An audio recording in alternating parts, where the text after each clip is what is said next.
Hello, everyone. Welcome to the LTG show. This is episode number 208. My name is Sean Wilburn. I'm Tony Hannity's, and you got the numbers wrong the other time.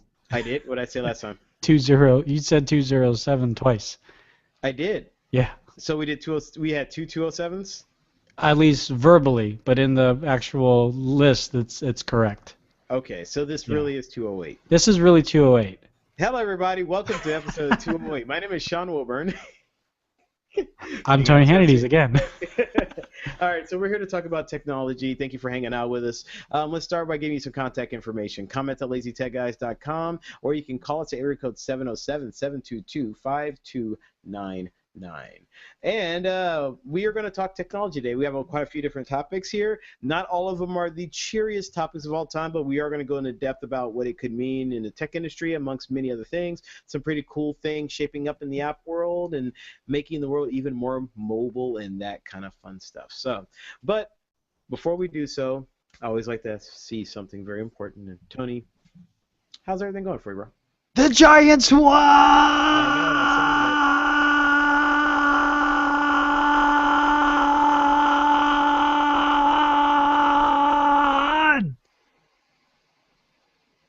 Not bad. What was that? All right, so How long was that? so do we know who they're playing in the next round?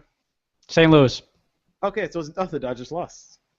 the little birdies. Yeah, that's something. The Dodgers lost, which makes me very happy. That doesn't mean that St. Louis is a walk in the park. Let's be serious. No, that makes it that much more difficult because we lost against the Dodgers plenty of times in the actual season. So I'm looking forward to it, but at the same time, this is not time to relax. It's time to put up or shut up. There you go. Anything else going on with you, man? Besides your Giants winning? Well, the Niners won. Yeah, of course I saw that. Niners won. And that Brandon Lloyd catch. Oh my God, that's my favorite GIF of the internet for the next 3 months. That was a great gift. Nothing real. I mean, we're doing the big business trip tomorrow for Microsoft, so I'm excited for that. But aside from that, nothing really major. Yeah. What about you, Sean? How's it over there in the world of Wilburn? Yeah, the world of Wilburn is not too bad. It's a new video game from Blizzard, by the way. That's why they killed Titan. Because they're like, you know what, we're gonna do another WoW, but it's gonna be all about Sean Wilburn from Northern California. I love And, the world of and your music will be the soundtrack. How about that, man? Dude, that would drive me crazy after a while. I mean, I would be upset about. Where's the mute button? No, I'd be thinking oh, I wish I broke it down there. Oh, I wish I took the drums out. I was like, oh, those drums are played incorrectly, and I'm just gonna be driving myself nuts with every little thing wrong with every bit of song. So. Oh, don't you hate that? Being a musician, you hear another piece of music, and somebody is like half a tone off or half a beat off. Everybody else is like, yeah, and you're just like, no. You know, it doesn't bother me anymore. I hear it, but I don't care because, to be honest, we all make mistakes. All of us out there, when we're playing music, always makes a mistake. You just happen to be the one tonight. Yeah, no, went to the wrong chord. I think what irks me is that, especially if it's one of those generic pop artists that are completely produced, that the producer and the editor and whoever else in the soundboard room didn't catch it. And I'm just like, you can't just have the uplift and do vibrato and hopefully rise up to the note. And take 4 beats to rise up to the note. You're not Celine Dion. You can't do that. I'm sorry. But that's just me. Yeah. Well, besides that, my career as my second life that I have as an NCAA quarterback is doing quite well. I have officially graduated to a junior. I am a senior now. I have. Wow! Congratulations. Yes, what's your major? Football. Football and liberal arts. There you go, liberal arts. No, it's funny. So in that game, I guess the running back who was the star on my team was also a junior, and then I'm a junior. This year, he went to the NFL, I guess. He disappeared, and I'm like, wait, why didn't I leave? And I'm like, screw it, I'm breaking records. So anyway, so that's doing pretty good. And then my job that I have, we actually did construction. We did knock down a lot of walls and doubled the size of our music store. So our music store is even bigger. I only got like 6 or 7 cuts and bruises all over my hand, like here. Just take it like a man, Sean. You got it. I did. You got it. I did. Anyway, all so right. Besides that, everything's good. So. Well, you mentioned video game, and so it sounds like you've been playing NCAA for quite some time. Is there any other favorites like that or anything that you've been doing other than your day job that you've been enjoying on your times off? The only other thing I've been doing, really and truly, singing. No. Besides taking vocal lessons and working out, just normal things in life. Oh, that's right. You're starting to work out. Congrats, man. Yeah. Well, no, dude. I've been working out.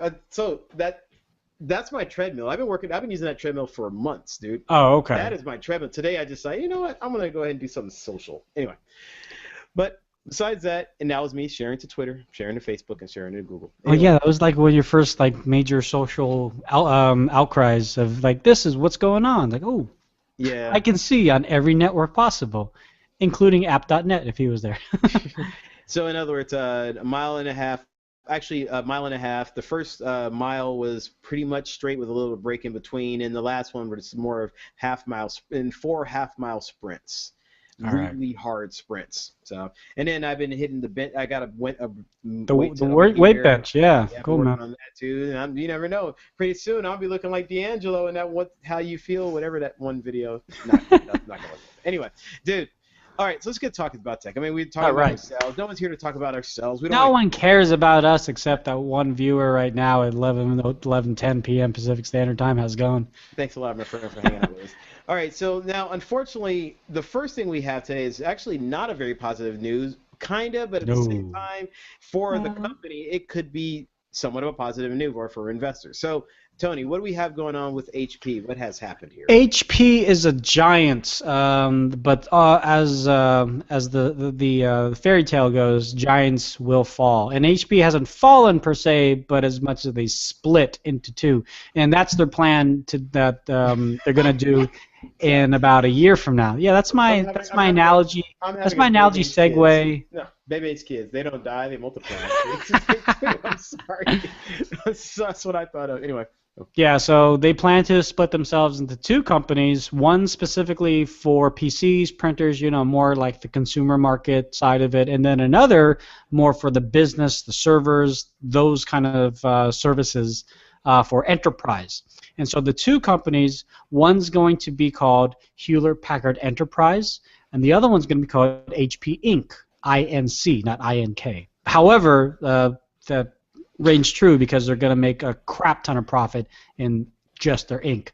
With this being said, Meg Whitman will be CEO of Hewlett-Packard Enterprise, which between the two is kind of the harder job, but she'll also still be chairman of HP Inc. And then HP Inc.'s president, or rather CEO, is going to be, God, what was his name? Dion Weisler, and he's going to take care of like all the personal systems and printings and things like that. He's the VP of printing and personal systems. Currently, that's correct. Yeah. So he's pretty much going to be doing a similar role, only he's in charge officially. Right. So basically, long story short, HP as a company, although they're synonymous in the consumer market and and the server market, they're just not doing that well. And ironically, Leo Apotheker, one of the CEOs of HP about 3 years ago, said, hey, we should split this company up. And just because no one really listened to him, long story short, no one listened to him, they kind of pushed that back. 3 years later, they're doing it. And by doing it, this could help each company focus better on what they do instead of having a confusing mess of collaboration, but at the same time miscommunication and just not really hitting their points of profit. Why this is a bad thing is that we're looking at about a Google's worth of employees being laid off, 55,000 people. Dude, my heart goes out big Yeah. time. 50, and then when they're done, which is they said about a year, there 55,000 people are going to lose their jobs, which is more than the entire Google base employee base, which is 47,000. That's, I mean, oh God, I feel so sorry. I hope you all get 6 to 7 digit servants packages, every last one of you. Yeah, Yeah. no, I agree. But at the same time, as I mentioned pre-show, the fact that, I mean, this is kind of the same thing with the whole Microsoft layoffs that I mentioned, that yes, 18,000 are being laid off. It sucks. No one ever wants to be in that position. However, if you know that your department is the one on the chopping block, or even if you don't know, it gives you somewhat of a heads up. Whereas most people would love to get some sort of heads up as to what's happening with their career, so you can plan for it. If planning for it is not your forte, you know, getting this job was just kind of a hope and a prayer, and you're just so happy to get it, and you would never ever leave, but now you're forced to. Like Sean, like you said, hopefully there is some sort of severance, and you know, you're not going to just be left in the dust. Now, on the stock side of it, stock market loves this kind of thing, right? I mean, they love to hear about layoffs because it Boy, just oh boy, mean, don't they? yeah, it just means more productivity and less having to pay out to people that are redundant and or just not profitable, you know, things like that. So splitting the company into two um, is going to also be good for stockholders because they're going to have shares in both companies, and by doing that, there's not going to be any kind of income tax for them. So you know, just think about that if you're looking at different stocks to invest in. The question is that I have for you, Sean. You know, HP is splitting off into two companies, but then you look at you know, the likes of Lenovo. They're kind of gobbling up companies. Well, they bought IBM's ThinkPad line. They also bought IBM's x86 server line. So they're combining both enterprise. Well, they're both kind of enterprise, but they're combining enterprise and, you know, personal computing businesses into just one company. And they're still in the process of buying Motorola, which does handset manufacturers. So they're doing kind of the exact opposite. And there's been some questions if HP is just going to sell off HP Inc. After the split to companies like Lenovo or Dell or something like that. What do you think about that? All right. So my initial thoughts are, okay, reason why they did the split, to me, it makes sense overall to what I think Whitman herself, no, sorry, the HP representative had said. The two companies will allegedly be faster to respond to changing customer requirements and market dynamics. HP is too big. It has too many different areas. I work at a small independent business. If something new happens, we can quickly adjust to it without just really in a moment's notice. A company like a Best Buy or like a larger, like a Costco, can't simply change something like this. They have to send emails out to get to everybody and to get everybody on the same page so everything can be equaled out. Now, having two companies like this does make sense with that you'd be able to shrink it. I think what this is really doing is allowing them to simply say, all right, I'll run the side. I have this. Mega's doing. She's going to cover that part. She's going to try to grow that business the way it needs to be grown and the way it should have been ran in the first place, hopefully. And then all the other stuff that we've been making money on. Okay, you've been in charge of it anyway. You've been looking after it. How about we just make you the CEO of it, and you just continue making money on Inc. And get ready for digital printing.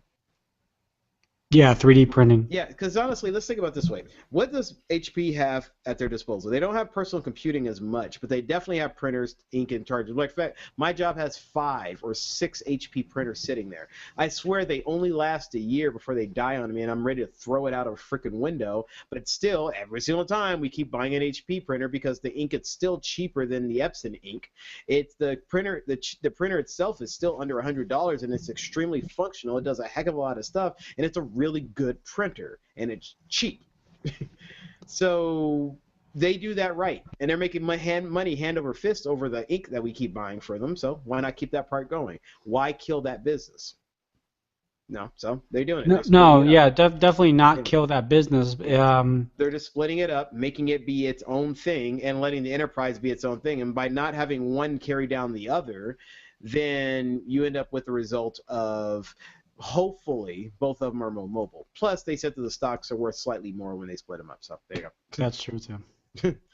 So yeah, in the long run, it might be great for HP as a company. In about 365 days, 55,000 people are going to be very upset. But at the same time, here's your warning. Go on LinkedIn, go figure something out if you think you're on the block, or go kiss up to the next manager and move your way up that way. But yeah, it sucks. I'm not trying to make light of a bad situation, but I am trying to make light because you just can't just stay stagnant. You got to keep moving. All right, Tony, That's my life story. Tony, can I at least give you credit for saying, I'm not trying to make light of a situation. Oh, wait, yes, I am trying to make light. You know what? Usually people say things like that, they are still doing it, but they're claiming not to do it. I'm like, yeah, you are. Yeah. But thank you for correcting yourself. That's I caught myself. I'm like, wait, no, I'm not. Yes, I am. Why am I lying? I'm totally trying to make light of a bad situation. Stop trying to lie, bro. All right, so do you think positivity? All right, so as far as HP, we're going to keep our eyes open and see how this really happens, how the split, works out. I mean, it is, I don't know, we'll just see how it happens. Like wasn't sure what HP can do. It seems like over the last couple of years they kind of got themselves in check by, of course, laying off a bunch of people. And this is why, by the way, this is the one thing that gripes me about the layoffs. They said that they were initially going for 50,000 layoffs, and then they decided to add another 5,000 layoffs. 5,000 more, yeah. Because they realized they had an investment opportunity in sales and an opportunity in something else. So they realized, wait, we can make some extra money doing this. So let's lay off some more people and make some extra money. Like, people are replaceable, man. They're commodities. It's so sad. Anyway, all right. So before I give myself an, let me talk about something. Oh, Samsung not doing too hot. So Samsung there. So as much as this is a corporation, somewhat. I mean, yeah, it's gonna trickle down to the people, but at least it's still up high at the corp. Maybe. Yeah, I mean, as of right now, I don't see anybody getting laid off as a whole group. Tens of thousands. But Samsung is expected to report a huge drop in their profits this last quarter. Essentially, the biggest market right now is their booming handset market and the operating system of Android. And the high-end side, they're up against Apple. On the lower-end side, they're up against companies like Xiaomi and Lenovo. And the problem is that fighting in this battle between these three giants, in essence, to a certain degree, they're losing. And I don't know if it's just the public eye is kind of tired of this tiresome thing that Samsung puts out a new handset, and it either doesn't really bring anything to the table that is anything new or different, or if it's just Apple being Apple and they finally got the iPhone 6 out that people have been waiting for because the iPhone 5S was really not that different to the iPhone 5. But then on the lower end market, that's where the money making is really happening. Companies like Xiaomi are doing fire sales of smartphones that are only like $100 and have really good specifications to Samsung's maybe $150 phone with mediocre specifications. So that's one side of it. But Samsung does have a huge diversity in their business. I mean, obviously, not only do they do cell phones, they have TVs, they've got washing machines, they've got refrigerators, but they also do microchips. They do memory chips. They do a lot of different types of chips. Hell, they have chips in the iPhone. That's their chip. They've got they do financial services. I mean, they have their foot. They have their not just their toe in the water of everything. They got their whole body in the water of everything, just to kind of make sure that they're not floundering.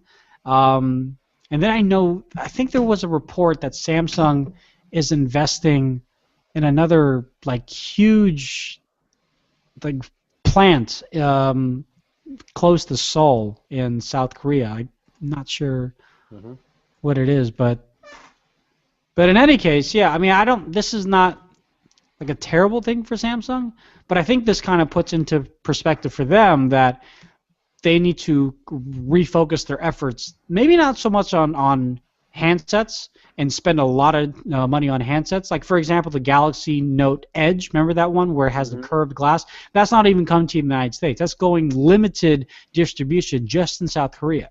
Good. That's it. Probably so the price to make the screens is too much. Yeah, it was, but the Samsung is so noted to just throw anything and everything against the wall just to see what sticks. And if they lose money, then whatever. We've got a crap ton of more money coming in. This is where it's like, okay, now we got to kind of come down to earth and really refocus and really figure out, should we really be diversifying that much? I mean, do we really have to have a Galaxy VR headset that has software to the thanks of the Oculus Rift team? Do we really need that? Do we really need this other phone that does really nothing different, but it's made out of metal? Just to appease the people that said we want a Samsung phone that has metal? Maybe not. Not that kind of metal. Yeah, it'd be funny if it was. That's they mistook in the metal. Yeah, well, no. If they had like this, if they had the Scorpions as a paid sponsor of it, I'd buy it. Shoot, dude, Scorpions, man. I was thinking like Dragon Force or something. Yeah, Dragon Force too. Yeah, they have a new album out. Go check it out. Damn. So okay. So I'm looking at this article, and it's one article here, and it's saying that this is a warning mainly for investors, not consumers too. This happened to Apple. When you have a company this big, these things happen as you're trying to find the next big thing. Anyway, so I had to throw that out there. And at the same time, you yourself said they're throwing a lot of stuff at the wall. It's essentially like a think tank, and they actually have the funds to actually make that R&D products actually happen. So you know what? More power to them actually giving it a shot. Now, it says here that they said that they do not expect this turnaround to be a turnaround anytime soon. So we expect this to be continuing on. So if we talk about this next quarter, don't be surprised. Even Samsung's saying it themselves. They're saying they're looking at the Galaxy Note 4 to see how it does, but they're cautiously optimistic. They're expecting the iPhone and the iPhone 6X to be killing them. They're expecting it also. So either way, if you're an investor in Samsung, kind of keep your eye open. All right, now let's see here. Oh, well, if you happen to be the guys who makes the screens for Apple, you kind of, well, things are getting weird there too. So what happened at that front there, Tony? Yeah, so looks like the company GT Advanced, which originally they made the equipment to manufacture Sapphire, and recently went into the business of actually producing and manufacturing Sapphire, is filing for Chapter 11. Now, what's happened is Apple, about a year or so ago, maybe even a little bit more, invested heavily into this company, almost so that it was kind of like, why don't you just buy the company? And because they invested into this company, it was under the impression that, oh, maybe Apple is going to come out with a phone that has a Sapphire screen. Now, Apple already uses Sapphire on their handsets. They use it on the camera glass. They use it on the Touch ID sensor, and they're also using it in their future Apple Watch, not iWatch. But that's all well and good, but it's just little tiny bits of Sapphire. This company was poised to present a whole 5-inch or 4.7-inch or 5.5-inch screens of Sapphire.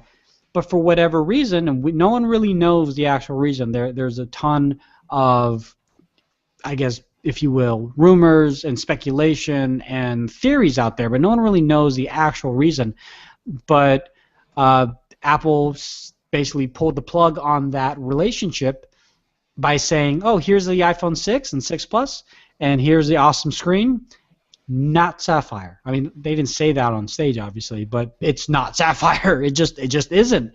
And a ton of investors to GT Advance and system analysts of the industry, tech journalists, and anybody in the industry that looks at it, talks about it, thinks about it, all thought that the next iPhone was going to have Sapphire, and that might be true.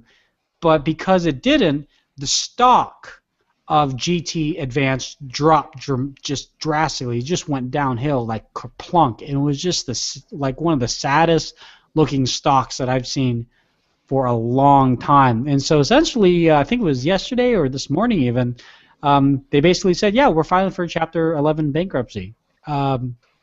We're putting the paperwork in, and this is what we're doing. And when a company files for Chapter 11, it doesn't always necessarily mean that they're closing shop. It just means they need to completely reevaluate everything that is going on in the company and figure out if there's another cash flow, another form of revenue that they can go into. Maybe they can quickly turn it around and go back into the business of just manufacturing the hardware to manufacture Sapphire. Apple, on the other hand, maybe at this point they also have to look to a different supplier for Sapphire, or maybe these two things aren't even connected whatsoever. I'm sure they are, but yeah, no, it was just a shock to a lot of people when this happened. Now, going back to something I mentioned earlier, though, Sean, why do you think they didn't just buy them in the first place? Well, that's not the question I had. The question I have is, when did the CEO know that Apple was not using their product? And why did he not tell the investors much sooner so that this drop didn't happen? I'm just curious about that. But anyway, so as far he had to have known quite soon, because the manufacturing of the iPhones already started like in August. Yeah, so I wonder, did he not feel he was getting the deal, or did he feel he was already locked? Not he, meaning, sorry. I'm sorry that it's a he. I don't know. It could be a he, a she, and it could be a group. It could be an individual. I don't know. Whoever it is that's in charge, those individuals, we don't know if they were did they not know about it? Did they not see the hints that there's a good chance he may not get the deal, and they didn't? His name is Tom Gutierrez, by the way. All right, well, Tom. All right. So that's kind of, I'm just curious about that. Like, if I was investing in the company and I found out, wait, the iPhone, you guys did not get the screen. I thought I was investing in you guys because Apple's investing in you guys. So why am I investing in you guys when you guys are getting the phones? And that would lower their stock even before the iPhone 6 was even launched. So this would have happened anyways, right? But then you're saying the specs, yeah, it would have happened anyway, but they could have maybe prepared for it. Maybe they could have, like, if they're just now doing this, I mean, I'm hoping that they were planning something else, or maybe they thought they had a side deal with Apple, or I don't know. I'm hoping there's maybe this whole time they were just getting the paperwork ready to file for Chapter 11. Maybe they were just like, the Apple announcement was going on, and on their little TV in their office, and they're already typing away and putting the correct stuff in the correct field. And Tom Gutierrez says Chapter 11 for GT Advanced. Oh yeah, there's the iPhone 6 Plus. Look at that screen. That could have been our screen. Okay, moving on. Like, yeah. There was nothing they could have done at that time. MKBHD and a bunch of other guys got a hold of one screen, which looked to be the 4.7 inch screen, and that's the one where they shot the arrow through. So I mean, it's a huge possibility as to why that they were going to come out with it, but it's what it could have come down to was GT Advanced said to Apple, okay, it's going to cost $7 a screen. I'm just throwing numbers out. It's going to cost $7 a screen. And Apple's like, oh, great, that's perfect. That's what we were expecting. And then they came back around and said, okay, actually it's going to be $10 a screen, and we're going to be about a month late. And it could have been something like that, and if that were the case, Apple, and they've had, there were rumors that there was going to be delays. I mean, there's already delays with the iPhone 6 Plus. So there's rumors that there was going to be delays, and this might be directly connected to it, where they had to turn around and say, okay, who's the other manufacturer screens that we've used in the past? It's blah blah blah. Let's go talk to John. He knows what to do. You know what? Good point. Maybe it could have been the pricing, could be in the delay of the screen. They're like, let's quickly move somewhere else. But even then, Gutierrez should have known. You're right. Hopefully he's been preparing for this in some ways, so that there's like, all right, let's just start the Chapter 11 paperwork now. Yeah. File it next month. We'll be right into. Maybe that's kind of what happened. But either way, they're gonna rebuild. They're gonna start over again. They're gonna figure something out. Maybe they'll work with another phone headset manufacturer, or maybe they'll come up with their own new curved screen options. We don't know. But what I do know is that I'm about to take a break right here, and you know what? I almost want you to take a break, but before you run and take a break, I want you to actually, well, what am I saying? Take a break. Hopefully you're sitting back relaxing on your couch or driving in your car and enjoying this show already. I mean, I really hope you are just enjoying the sounds of Tony and myself. But along with our sounds, there's many other great sounds that you can hear, and that is audible.com. Those are audio books. Now, audiobooks is a really, really cool thing. It's like, essentially, it's the same books that we find in the bookstore, the bestsellers, new releases, all the fiction, nonfiction, science books, and it goes on and on. All those books will be are there, read to you, read by professionals who get a chance to really tell the story in a different way, a little bit different than what we can do. And the most important of all, it allows us, meaning you, me, everyone out here, to keep on with our busy lifestyles, including, well, driving, commuting, having to do 20 things. Like, here's one thing I like to do. I like to cook breakfast in the morning, and while I'm cooking breakfast, I always like to have something in my ear. So I can actually have it set up so I can just enjoy a book, listen to the latest Christian model while I'm just cooking up and frying up eggs or something like that. So audible.com, it's a great service. We want you to check it out, and we have a URL here which is actually going to give you 30 days, a month to check it out for free. The URL here is this one here. It's audibletrial.com/lazy. Once again, audibletrial.com/lazy. You'll get 30 days to check out the service, a free book in the deal, by the way. You also get a chance to just enjoy quite a killer audiobook service, be more productive. You can listen to it anytime, any place. Over 150,000 options to choose from as far as books and titles, and it works for that device in your pocket. It almost does not matter what it is, it works. So audibletrial.com/lazy. Please go ahead, sign up, check it out, enjoy it, and we'd like to thank them for being a sponsor. All right. So, Tony, you Netflix. Oh, yeah. I'm a Netflix binger. I like how you had a sudden accent when you said that, binger. I'm a Netflix binger. So, which reminds me, have you seen, okay, I finally saw Hot Fuzz, by the way. Okay, what do you think? I actually laughed a lot. Yeah, no, I enjoyed it. Yeah. Wasn't my favorite. Shaun of the Dead is still so much better. You know what? I still haven't seen Shaun of the Dead yet. Oh my God! I need to watch that movie. It's perfect because Halloween is right around the corner. Yeah, well, I'll check it out later on this thing. Maybe next week we'll talk about it. Okay. But anyway, so no, it just reminded me of that. Anyway, so but Netflix competitor Redbox instant streaming service shutting down October 7th, which is today. So, or yesterday, if you're listening to, or 2 days ago, depending. So I guess Netflix is going to be the main one. What do you think happened with Redbox? Do you think they just couldn't go toe to toe? There was no subscribers, man. They didn't have any new subscribers for like the past 3 months. No one was. It didn't matter. Like, people were signing up for Verizon Fios, and they're like, oh, since you have Verizon Fios, we're going to give you Redbox, and we're also going to give you not only free streaming services, we're also going to give you a free DVD that you can go pick up each month at your local 7-Eleven. People are like, I'm just going to use Netflix, because it's the convenience factor. You know, you're already on a service, and even if Redbox offered newer shows or different shows that were, I don't know, maybe exclusive, but to fight at this point against the likes of Netflix, Hulu Plus, and Amazon Instant Prime, it's tough. It's not impossible, but it's tough. And they didn't bring anything to the table that was that much better to entice a client to move over and then spread the good word to everybody else. Let me just put it to you this way. If they were able to secure a licensing deal with, say, Cinemax, because back in the day, Netflix used to stream Spartacus.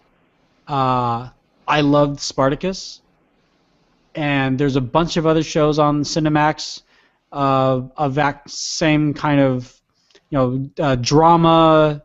There's boobs. There's, foul language and everything, but it's still, rough and tumble. But that sort of stuff, I definitely enjoyed those. If I had HBO, it'd definitely be all over, things like True Blood and Game of Thrones. But when they were showing that, I was like, oh, this is great. And then Netflix said, okay, no more. We're not going to extend the contract with Cinemax. And then if Redbox were to say, okay, well, we will. It's like, oh, well, I don't know, this might entice me to do like, I don't know, a $5 a month subscription to Redbox just to get Cinemax because it's cheaper to do it that way versus upgrade my whole cable to Cinemax. You know what I mean? Mm-hmm. But they just didn't do anything like that. At least not to my knowledge. I don't know, maybe they had like an exclusive children's show. But the really good exclusive children's show are actually all on Amazon Instant Prime because they have Nickelodeon, Nick Jr. and all that. So, can I throw a different reason why I think Netflix is the juggernaut between the others? The others are even Amazon Instant and what's the other one you mentioned again? Hulu Plus. Hulu Plus. Even though those two are really big and really good, they still pale in comparison to Netflix. And I want to give you a good reason why. Go ahead, Sean. What is your good reason why? Generations. Star Trek Generations? That's on there now. That just got added. That is a terrible movie. Anyway, so I just put it in my queue just to watch it again, just to see Captain Kirk. Cut that wood. So bad. Cut that wood in the Nexus, man. So bad. I mean, I almost did fall asleep on the couch at home when I saw that. It was so bad. Actually, anytime someone talks about a Nexus phone or something, I always go back to that movie. Like, that's such a bad synonymous thing to be associated with, but at the same time, it's bad because it's a bad thing in the movie, and it's also bad because it was a bad movie. So when I first got introduced to Netflix, I got introduced to it through my parents because they were doing a physical service. The same people, the same person, the same demographic who also does cable subscriptions, the same people who do the primary group of them. Netflix, and my mother to this day is still a Netflix subscriber. She doesn't do any of the streaming video. I just kind of showed her that she could do that. She's like, oh, I could do that? And I was like, yeah, Mom, you can do that. You've been paying for this for years now, and you had no idea you could do that. So, but she's just been getting DVDs through the mail, and that's just what they've done. They've done such a good job of building their customer base by having the DVD mail. That's why when they did the split up, what is the thing, the splitting? Quickster. Quickster, yeah. That was such a terrible idea because terrible idea. That is the core of, yes, to me, like Yahoo and search, which I still gripe about how they don't have search. Anyway, so they have portals. I don't care. It doesn't matter. They have a portal, but it's not Yahoo search anymore. They got their start doing more than internet streaming. Internet streaming is an even tougher business than you can imagine. You could tell in the music streaming business, like Spotify is the biggest player, and they're still not. I mean, I'm sorry, Pandora's the biggest one, and Spotify. And Pandora's been around for so long, and that's why they have their stature, their clout, their thing that's building them where they are.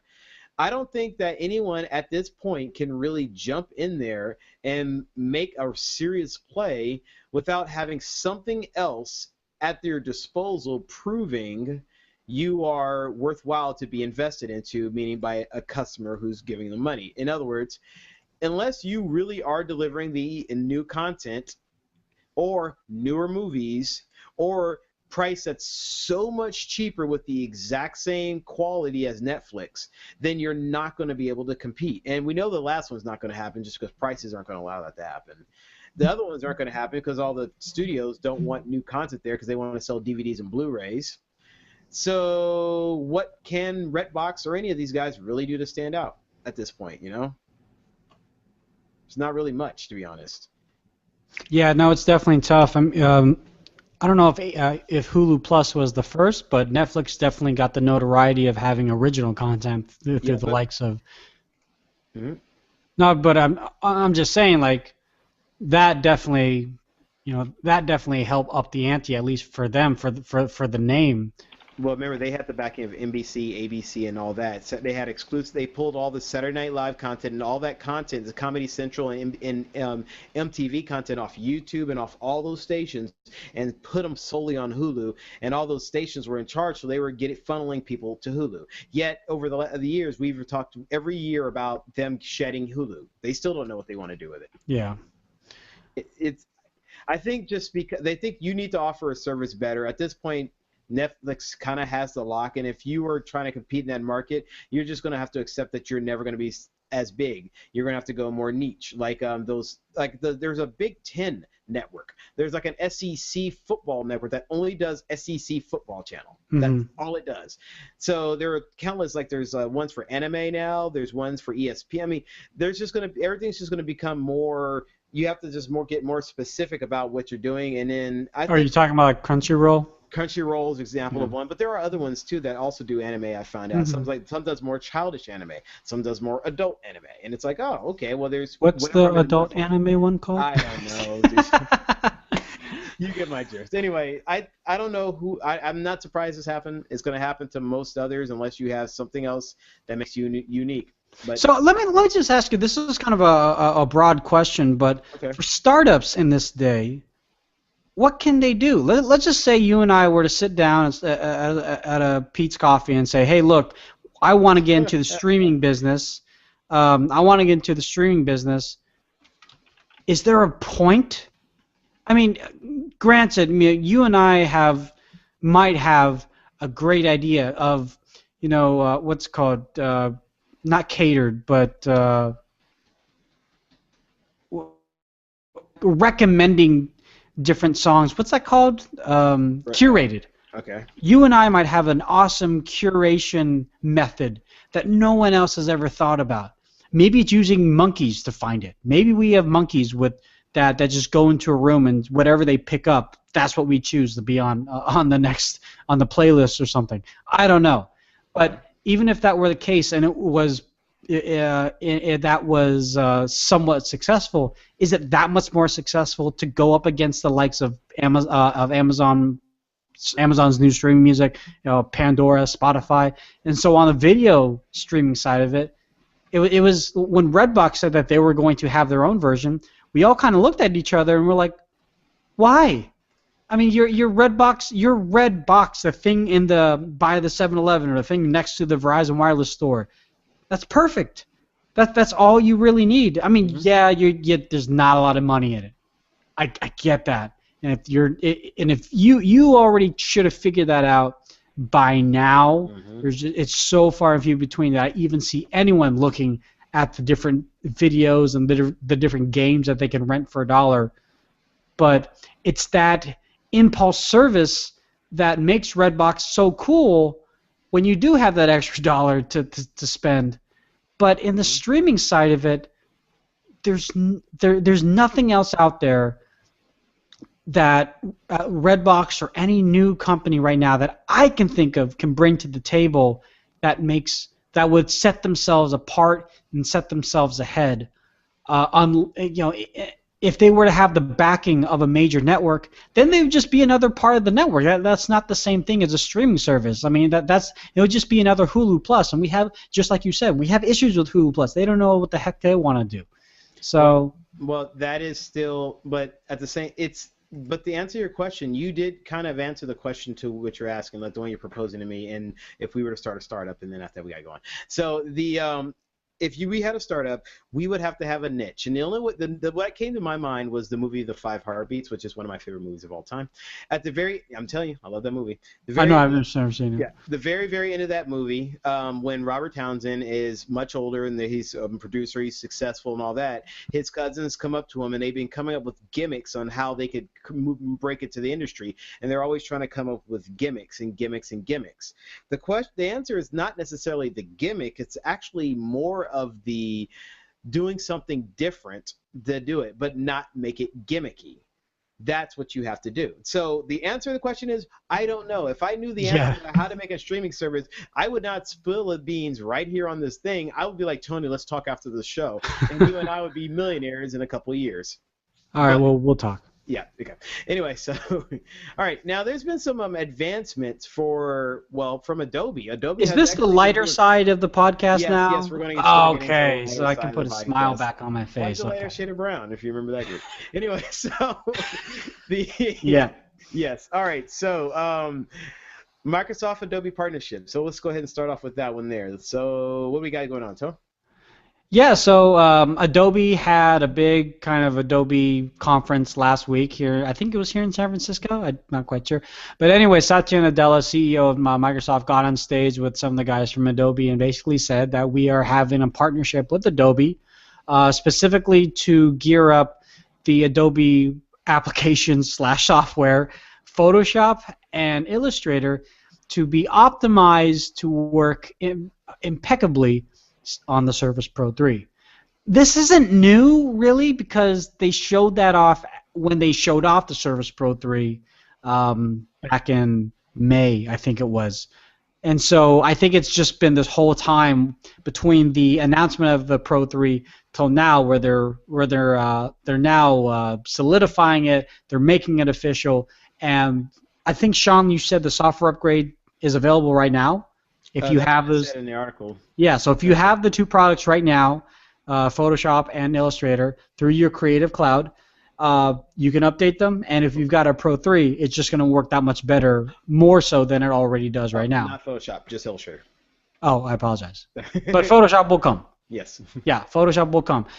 In addition to that, they announced something called Playground, and this is, again, it's a preview. I don't think it's out just yet, but they spotlit it, and essentially it has the power of Photoshop on the desktop, but it's more completely redesigned for touch-enabled sorts of devices. So, Sean, pre-show, you and I were talking about what's the difference between applications and programs. So the Photoshop and Illustrator and Laser are all programs. So they would work on the legacy desktop side. Now with Windows 10, that's not going to be an issue anymore.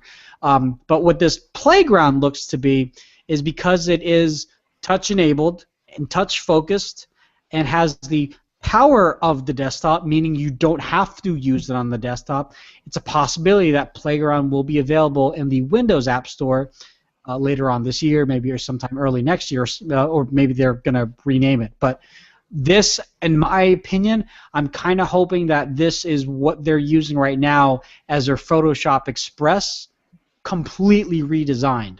And if you're going to have me pay $10 to do that, it's worth it. If you can only use it if you have Creative Cloud, it's not worth it. But it's my opinion. Yeah, this is cool. I mean, they're just, like I said, they already kind of mentioned this earlier this year, so I just all kind of been waiting for it.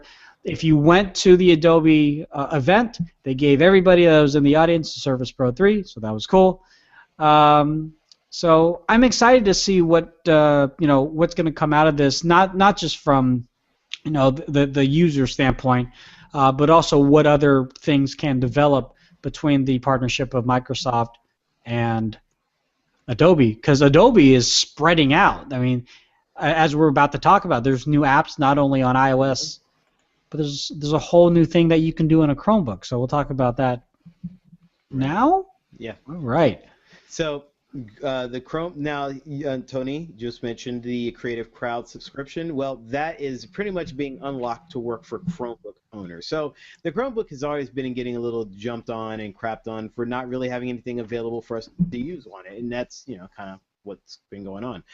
Well, by Adobe allowing this to happen, and I'll give you the details a little bit in a little bit, they're pretty much saying now a Chromebook could actually be a pretty viable option. You get a Chromebook, you get yourself the Creative Cloud subscription, and now you have a portable way to doing some basic editing here. So now, what do you see here? This is what we got going on. All right, so now it is a beta as of right now. It's only going to be available to North American paid Creative Cloud subscribers now, and the education. So you have to be an education person also.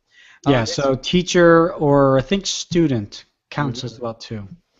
But at the same time, they're saying that if you use this, you'll be able to use Photoshop. That'll be just as powerful as what you get on the other tools, and you have a much more affordable way. Now, you got to give Adobe a lot of credit. They're definitely allowing affordable ways to getting people into their technology, which, by the way, is very, very smart. very smart. The people running Adobe, great job doing this. They're getting it in more people's hands. So as more people are growing into the cell phones and tablets and getting to the market and learning more about technology, they're thrusted upon with Photoshop and Illustrator. And with the reputation they already have with those programs, of course people are going to be open and want to learn them and use them, versus, oh, that's my daddy's program, we don't use that anymore, we got this new stuff we're using.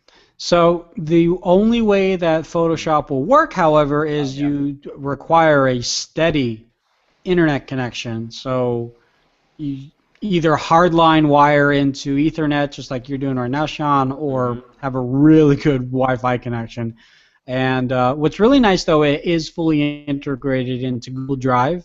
So you can store all of your raw images in Google Drive. And as we know, Google Drive has a fairly substantial amount of free gigabytes that you can get as a Google user.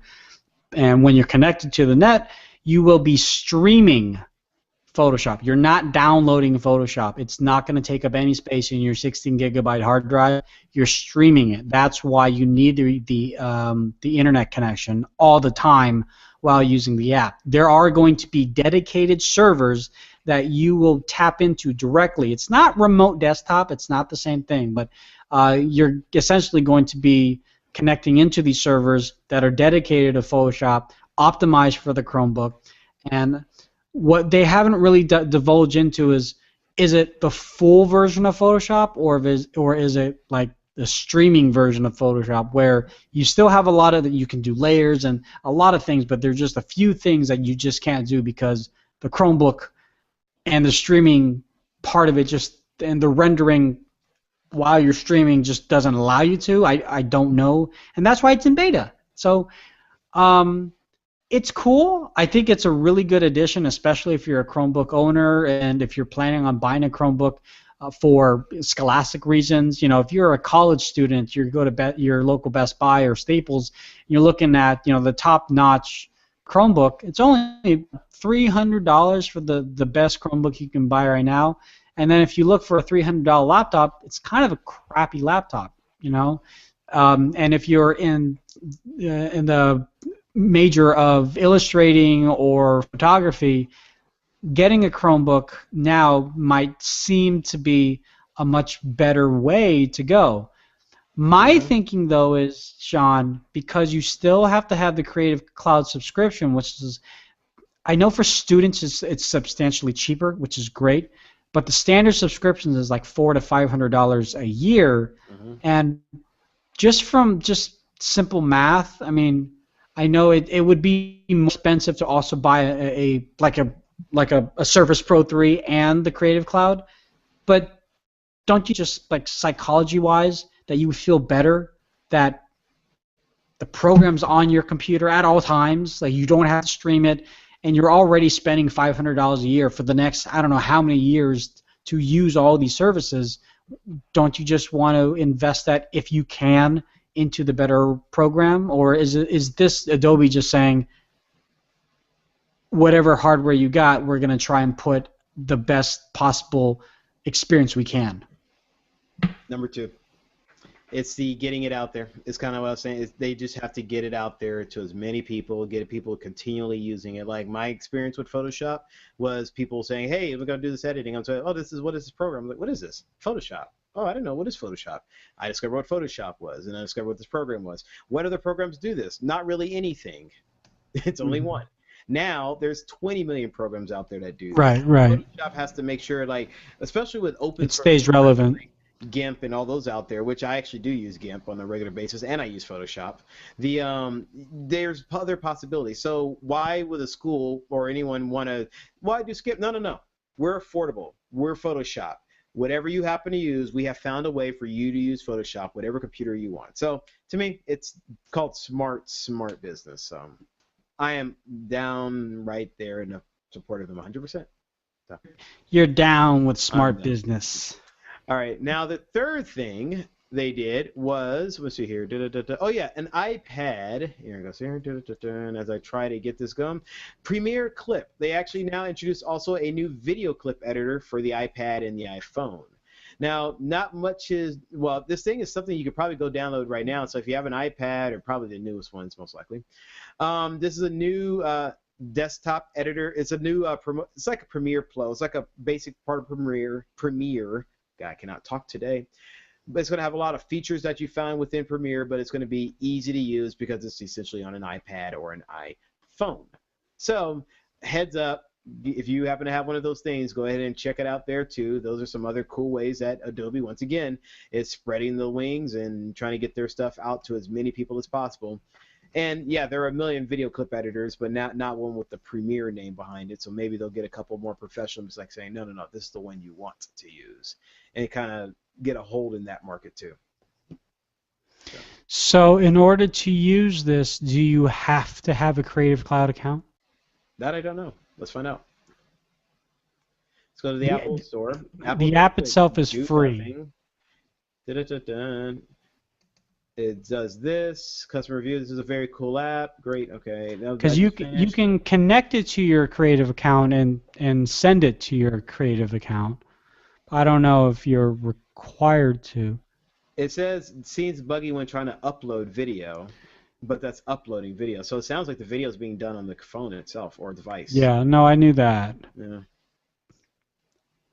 All right, I mean, all it says in the description is because Premiere Clip is connected to Creative Cloud, you can rough out a video no matter where you are, and then take your project further with industry-leading professional editing tools in Adobe Pro CC. So I don't think that you're forced to have a CC account, but if you do, it'll just be a better experience for you.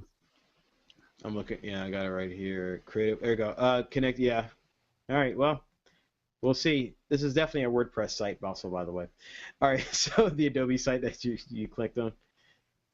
Yeah. Their site is definitely a WordPress site. Anyway. All right. So yeah, go ahead and check that out if you're into that and all that. But let's talk about the coolest news of the week. Coolest things here that Microsoft went ahead and revealed and showed off. The thing that almost is like the future, beginning of a possible hollow room. Almost. It's like whack-a-mole hollow. Anyway, so Microsoft has announced, they have revealed that they are researching this thing called Room Alive. It's not something that they're necessarily going to make a product that is sellable. And if they want not at this price, how the hell they're ever going to sell this thing? Yeah. It is essentially turning a room using 6 projectors and a couple Kinect cameras, and it's mapping out the room and changing your room into a video game system. So you are literally within a video game. It's hard to imagine, but if you can imagine this, you're inside your room. All of a sudden, in the corner of a room, a projector like kind of shoots up like a troll or something, and then you can reach over and you can hit the troll, and the troll will go away like whack-a-mole, like we're saying. Essentially, there can be objects that can move around the room that you can interact with in some way in a full 3D space. And yeah, now the projections are shot on the wall. These are not 3D projections though, so they're not like the Leia, oh help me Obi-Wan Kenobi kind of stuff. That's not up to that stature yet. They'll give them time. But essentially, it turns your room into a video game. And so, dude, what do you think of this thing, man? It's called Room. Not Illuma. It's called Room Alive. So well, no, it was called Illuma Room. They actually showed it off at CES originally, and that was quote unquote just research. So a year later, it's now Room Alive, but yeah, it's still research. I think it's awesome. I think maybe not necessarily the next step of gaming, but they are stepping towards something that I've never seen before anyone pull it off, maybe not so cleanly, but they pull it off as a proof of concept to where these makeshift rooms that they're displaying the projections on, it makes you feel like, hey, I can put this in my living room where I have a bunch of clutter to a certain degree, but I could still game. The question, though, then does arise in the real world, what's going to happen if, in terms of liability? Is Microsoft going to be sued a bunch of times for people trying to get that troll that you so mentioned, but they run across their table and they break their leg because because they were trying to run by the table. I don't know. I think they'll give the same warning that they give for the Connect. Make sure you have enough room and everything. But I think it's great. I showed this to my son, and he was like, "This is the most amazing thing ever." I was like, it's my company that I work for. They're the ones that have invested the time and money to produce. This is Microsoft research. And he was like, "Wow. I'm so glad you work for them." It's like, I know, right? So, but yeah, like you said, the cost of this is just. Well, I'm just about the logistics of actually getting it set up in the room. 6 projectors. Well, so they said how many six projectors. They didn't even say like the quality of the projectors, and then I don't know how many connects. Was it like another 6? 3. I think there was 3 connects. Okay, so connects are about 150. And so it was mounted in the center of the room, up high, like a lighting truss. Right. Yeah. Like right up there, like a chandelier kind of thing. So now, what gets me about this is this. So I actually am not into this. I did not like this as much as I liked the Luma Room. I actually thought a Luma Room was far I didn't cooler. see the Luma Room. I'm sorry. The Luma Room looked way cooler. So what a Luma Room did was it only focused on one wall, and it changed the game that you were playing and extended it out to the wall and did it in the right way. So, for example, if there was an explosion, the explosion wouldn't just be in the game; it would be the whole wall would be the explosion. Where's the game? Still on the TV set. What it does is it was these special effects and other things, but it was not actually the game screen. So it would be like so basically a projection behind the TV set was correlated with what was going on to the TV. Behind you, firing to the TV set, stretching across, making your whole wall part of the game. Behind me? Behind you is a projector firing toward the screen. Why is it being projected behind me? No. Sorry. The projector is behind you, projecting toward the screen. Yeah, that's what I said. Yeah. Sorry, projector. Anyway. It changed your whole wall to the thing. So their examples was they had some things firing and all that. As you were firing and you start getting blood, you know how screens turn red and all that nowadays? Yeah. Imagine your whole wall is turning red as you're getting. You can't. They could totally do that with this. Why don't you think they could do that with this? Exactly. It was a viable product. It made the games that they had very. No, but they could integrate that later. No, it's not. But not like this. I mean, if you go watch the Illuma Room. Okay, so watch it. Let's just think about this. You got 6 projectors, you got 3 Connects, whatever, and you've got one TV, and you're just staring at that TV, and then something happens. Not only does the wall behind the TV change depending on what's going on in the TV, but so do the walls to your left and right, and also behind you. So something could happen on the TV, and it could force you to look behind. It could force you to look behind you. You look back to the TV, and then it's all blood red on the TV, and behind the blood red TV, it's all caught on fire or something like that. Okay. So considering how I would not want to turn around and then get killed on the screen, I would always want to have my hands on the screen. So if they're going to give me some identifying thing on my left shoulder, I better be able to interact with it somewhere there. That would be just like, what the? Oh God. No, but I'm just saying you can't think that they're going to not have what you saw at CES at all. But this is just the next evolution of that. But the thing about a Luma Room was technically you could have do that. It's doable. All you need is a projector and a Kinect.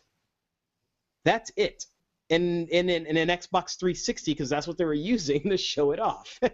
So the thing about this technology, this Room Alive, is this is a very expensive, very big holographic room that they're creating, and the thing that it's missing, the one thing that would take this to the next level would be a full 3-dimensional thing. Instead of it on the wall and on the floor and on the ceiling, have it pop up there, or just have the hologram or something there. Like if they can get to that point, then that's like you win. You are the winner. That's like you, the Netflix of instant thing. You will be the owners of this entire market. So the thing about this is, until the stuff gets off the wall, I'm worried about it too.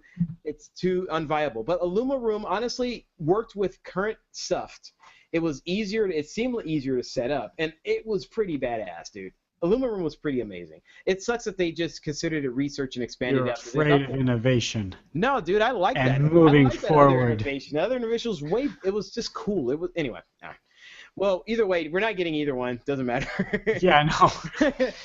We could argue all night. None of this is going to come to your local GameStop. Well, at least not in the next couple of years. No. And maybe in a couple of years they will find a way of they'll sell the Roam Alive kit, which would be a box. Oh, dude, we already know they're working on some sort of VR. There's going to be something. Well, VR is different than this because this is converting. Can you imagine you putting a VR headset on and then the people around you that are watching you with the VR headset kind of see the environment that you're in so they can also help you? Like, dude, look to your left, and you look to your left. No, I would rather them just make a 3D hologram so all of us can participate instead of me and you saying, look to your left. I mean, it's sort of like what they did with this, only with the 3D hologram.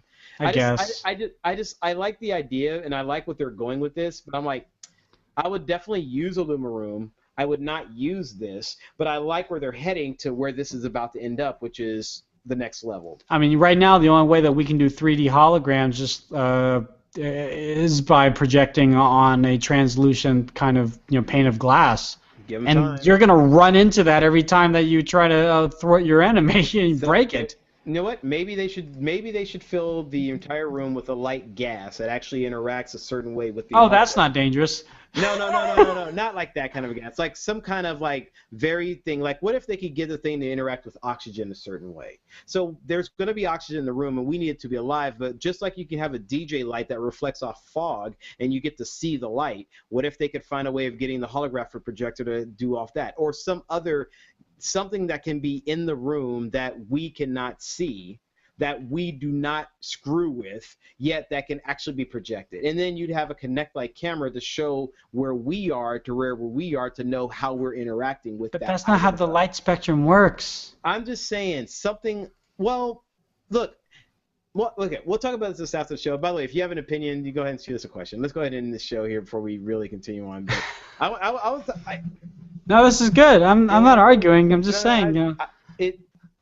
Just saying I'm right. But what if they could find a way to do it, to get it to react a similar way? Like I know the light spectrum doesn't quite work that way, but what if you could say, all right, well, if it's within this range, is there something that we can project this on that we can use or kind of emulate this? Or can we change the light frequency a bit to be a different frequency to react to something else differently, something that's non-toxic? I'm not going to say never because some guy 400 years ago said never, and now we have cars with engines and no horses, right? So. That long ago. All right, so thank you for hanging out with us, talking about technology. I know some of the stuff was a downer, but some of the stuff was an upper, and I hope you really, really enjoyed the show. Drugs are bad. What? You said downers and uppers, so I'm just saying drugs are bad. Drugs are bad. That's about it. All right, so there's some contact information for us. Comments at lazytechguys.com. It's a great email address. It's the one you want to use to reach us. 707-722-5299. Telephone number. You can use that to call us. It's a group line. We all get it. Social networks, Facebook, Twitter, and Google+. If you look up Lazy Tech Guys, you'll find our group one there, as well as our YouTube channel, which is Lazy Tech TV, which has a whole mess of subscribers. And keep on subscribing. Thank you so much for doing that and staying on top of it. We also like to thank Audible.com for being responsible to be a sponsor. audibletrial.com/lazy is the URL we want you to use. Go ahead and sign up, get your free book, check it out, and enjoy quite a good service. All right, Tony, any other things that you want to do? Any way that you want people to reach you? You can hit me up on Twitter, LTG Tony, or find me on Google+, Tony Hannity's, and we will talk about Fringe, because I've been watching that show like nonstop now. Really? All right, well. All right, you can find me, this account, Sean P. Wilburn, on Google+. Actually, in Twitter, it's actually S. Wilburn Music, I found out. Look at that. Or LTG Sean. I think both of them are active, and they both kind of go to me. So find me. Enjoy. Anyway, once again, guys, girls, animals, chickens, and penguins, we'd like to thank you guys all for coming and hanging out with us. We had fun. We'll be back next week with some more tech talk and tech information. Have a great day. We're out. Peace.